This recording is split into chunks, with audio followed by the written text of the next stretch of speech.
Many Hollywood blockbusters that collect hundreds millions dollars at the box office do so quite predictably. This is especially true for sequels, prequels, remakes and other similar projects.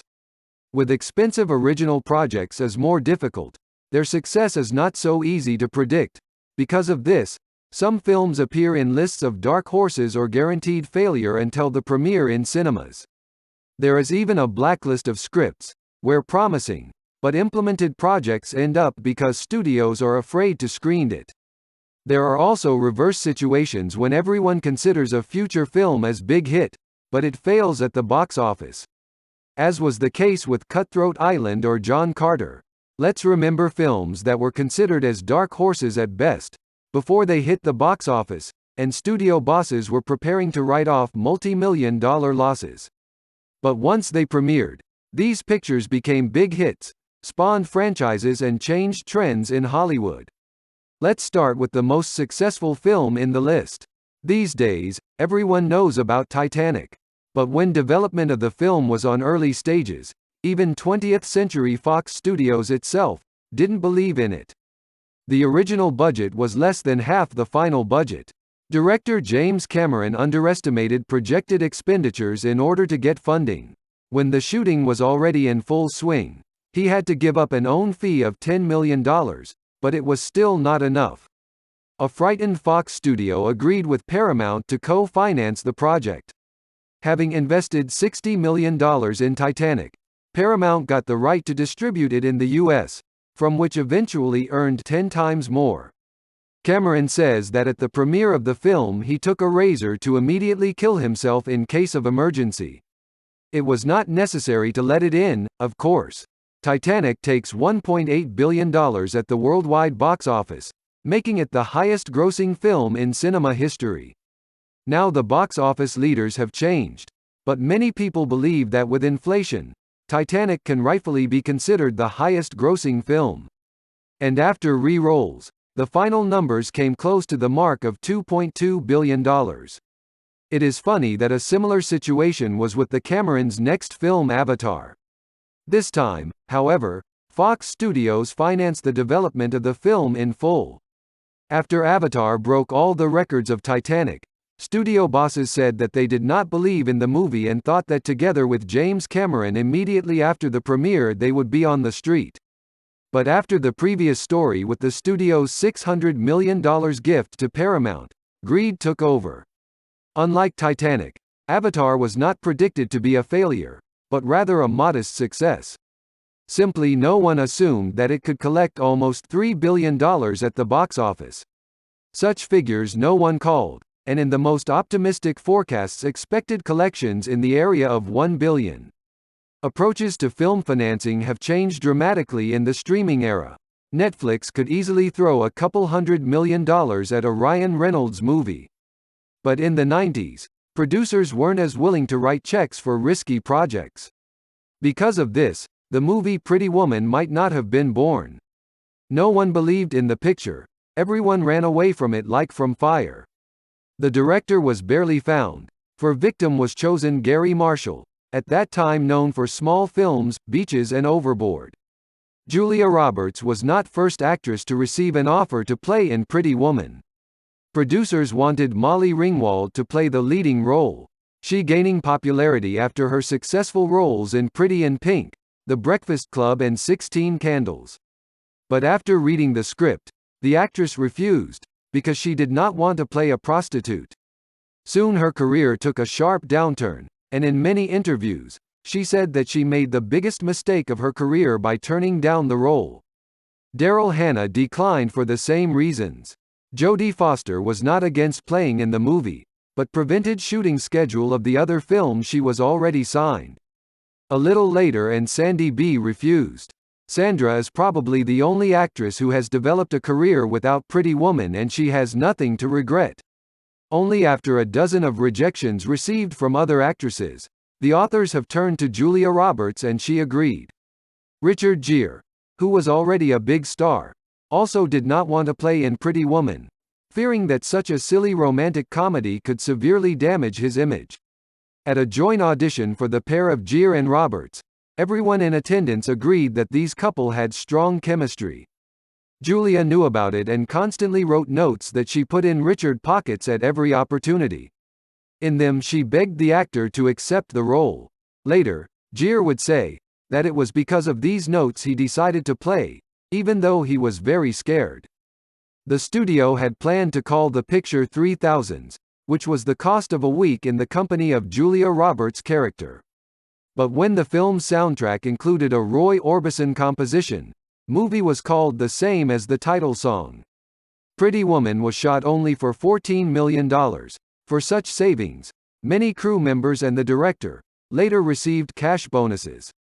Pretty Woman hit cinemas in March 1990, and despite the modest number of screens, it started with the first place. In the second week it was squeezed by Ninja Turtles, which had twice as many screens.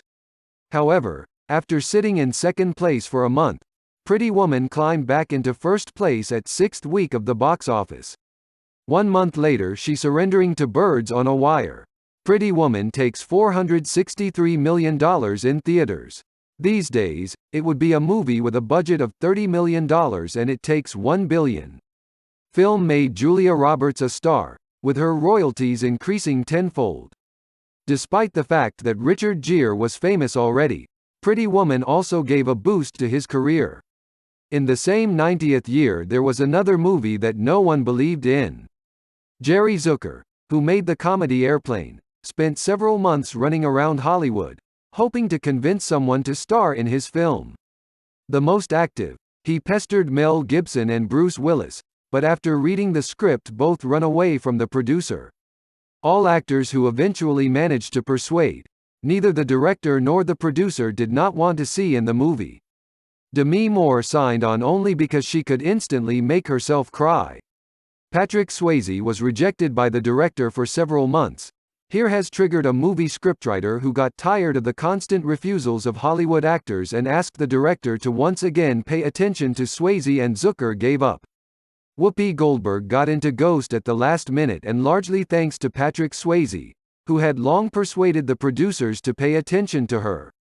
Originally, her character was supposed to be a real psychic, but after filming had already begun, the director decided that it would be funnier if she were a charlatan.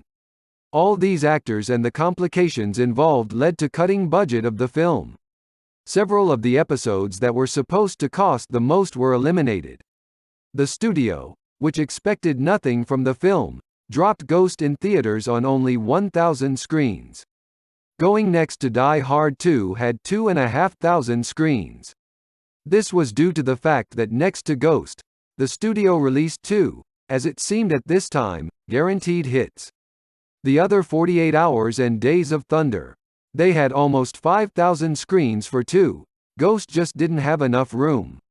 A week later, however, Ghost dropped Die Hard from the top spot.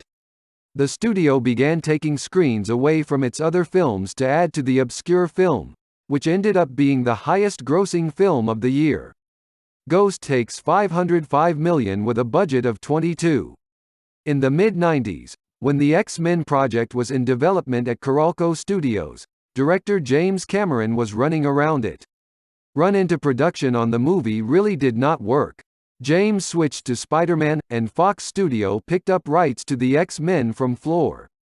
Running in the late 90s script into work, the studio gave the lowest budget of those in which the picture could somehow be made.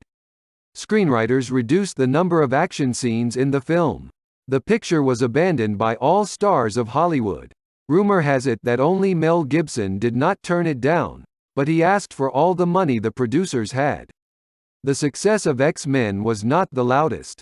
On a budget of $75 million they take $296. The picture performed well on home video, so the studio put a sequel in the works. As believed, the X-Men are to be responsible for the fact that there are now dozens of movies with actors in tights released each year, and visual effects specialists don't see their families for months. It was thanks to the success of Bryan Singer's film that Sony gave the green light to produce Spider-Man, which has already blown up box office. Director Peter Jackson bypassed all major Hollywood studios with his idea for a film Lord of the Rings. He got rejected everywhere. Jackson himself had decided to direct The Lord of the Rings, as he needed the money to fulfill his dream, a remake of King Kong. It was financed by a small studio, New Line Cinema, which gave $90 million for each film of the planned trilogy. It was the minimum amount at which filming could take place. But that was only part of the problem. Refused offers to star in the film Daniel Day-Lewis, Russell Crowe and Sean Connery. With Connery, situation is the funniest. He was offered 15% of box office receipts. At the end he could get almost $300 million. Jackson himself said that he wanted to increase the budget of the trilogy by a famous name on a poster. Under the superstar he could extract additional funding. In the end, the main roles were played not very famous actors. Some of them even got into the film completely by accident. Everyone didn't believe in the Lord and predicted his fiasco with all their might. At the box office, the trilogy took in nearly $3 billion, all with a total budget of less than $300 million. Counting the money the trilogy brought in on DVD makes no sense at all. Most upsetting of all was the Universal Studio, which has long considered the proposal of Peter Jackson. Universal was willing to give more money, but only for one film. The other two would remain in doubt until the premiere of the first in cinemas. Iron Man was the first film, the production of which was fully undertaken by the Marvel movie studio. Everyone in Hollywood was preparing to throw a not-so-pompous funeral for the comic book publisher. The noise and the screams of guaranteed failure were so strong that Tom Cruise rapidly escaped from the film. Movie began to be buried even more heavily. No one else wanted to go near it. Agreed only Robert Downey Jr., just out of rehab and was looking for a job. For his role, he received only $500,000 least of the main cast. Marvel themselves did not count on such a success, and therefore did not sign Robert to several films at once, which eventually led to the growth of his fee on the second film to $10 million, and already in Avengers Robert wanted $40 million, and then $50 and then his character had to be killed. No one believed that the cinemas would go for not famous superhero. There was more faith in The Incredible Hulk, which was filmed in parallel. But when the first trailer for came out, everything changed. On a budget of $140 million, takes $600 million in theaters. On home video, Iron Man also became a huge hit, bringing $170 million in the US alone. What happened to Marvel Studios next, everyone knows. Another iconic film, with dozens of actors refusing to be filmed, and in the studio's bidding among companies, like Ray-Ban, which didn't want to pay any meaningful money. Even Nokia used a discontinued cell phone. No one wanted to deal with what would be shown in some second-rate movie. Judging them all is actually difficult. In those years, visual effects were just beginning to take over blockbusters and few could imagine what would be in The Matrix on the screen. And if you take away the revolutionary technology at the time, the whole thing could look completely different. Keanu already had a failure of Johnny Mnemonic. At that time, the Wachowski brothers or sisters had the script for the failed action movie with Sly and the Bound, which was no use to anyone. That's why Warner Studio took out everything they could from the script. The budget was cut to the point that the movie could not shoot in United States. But when Matrix arrival in theaters, everything changed. On a budget of $63 million, The Matrix took $464 and quickly became a cult overworld. For its double sequel, Warner Studios give $300 million already. As a bonus, I would like to mention another film that was written off by the studio. It doesn't really fit here because of its very modest box office performance compared to the other films in the list. But without really great talent, the list doesn't look very weighty. Out for Justice. This is Steven Seagal's fourth film. The actor's previous three films have each added to the budget and the final box office. Something similar from the film was expected by Warner Studio this time as well. But the film had several problems at once. Steven had already become a star and began to bully on the set. He forced the actors and director to follow his orders. Due to the fact that they often had to shoot something that Steven liked, Shooting was out of schedule and there is a budget overrun, which went to a new trailer for the actor. Then there were test screenings, which revealed a few more problems. No one liked the movie, and Steven Seagal was pushed around by William Forsythe's character. Steven took over the movie first and reduced William's presence in the picture to the necessary minimum. For some reason, it did not help very much and the studio felt that Out for Justice still does not work. Then Steven was moved from the editing table and Michael Elliott was called in to help. He just finished with the repair of the movie Showdown in Little Tokyo. Elliott got rid of 40 minutes of the film and completely re-edited it. This version didn't satisfy anyone either because logical holes appeared in the film, but it was no longer possible to wait. The film was released without any advertising support. Critics immediately destroyed it and everyone expected the first failure of the talented actor. But Out for Justice started from the first place in the US box office and lasted there a full 2 weeks.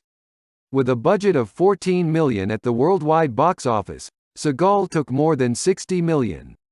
On the back of this success, Warner Studio gave an impressive $35 million to the film Under Siege, which will become the best film of Seagal's career. Thank you for your attention. Subscribe and stay tuned for more releases.